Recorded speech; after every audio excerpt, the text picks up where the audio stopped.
Жителите на Трајаново Трело со реакција која сака да ја пласираат до граѓаните и до институциите во општина Кочани и во државата. Во неа се вели: почитувани наши сограѓани, поучени од одамнешните немири настани, кои за жал последните денови повторно зачестија, чувствуваме потреба повторно да се огласиме. Пред се оваа наша реакција сакаме да ја искористиме да ги предупредиме нашите сограѓани за поголема ажурност и внимание поради појавувањето на се позачестени кражби. Имено последните неколку дена сме сведоци на неколку грабени домови, како и обид за провалување во уште неколку куќи во нашата населба.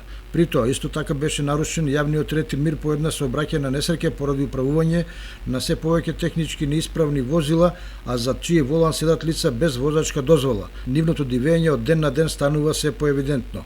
Но да не се оддалечуваме од главниот проблем на кој ќе ставиме главен акцент, а тоа се кражбите.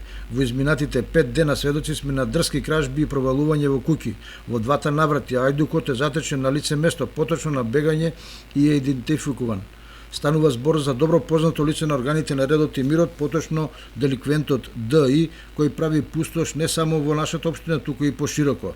За истото тоа лице, за кое одредени политички фигури сакаат да направат меѓуетничка нетрпеливост, нешто кое за среќа не и успеа, очигледно законот не важи, што јасно се гледа, а тоа е крајно загрижувачки. Јавно прашуваме, има ли орган, институција која ќе се погрижи ова лице со цел да го спречи неговиот поход на туѓ имот.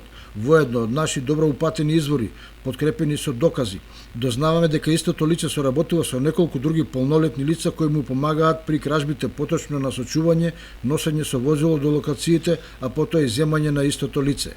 Иако не сакаме да веруваме, се повеќе се сомневаме дека можеби ова лице намерно се праќа со цел да предизвика нови немири. Уште повеќе ова го подкрепуваме со фактот дека изминатите денови влегло или се обидело да провали во дворовите кај нашите сожители против кои се води постапка токму поради наводно дело врз истиот деликвент.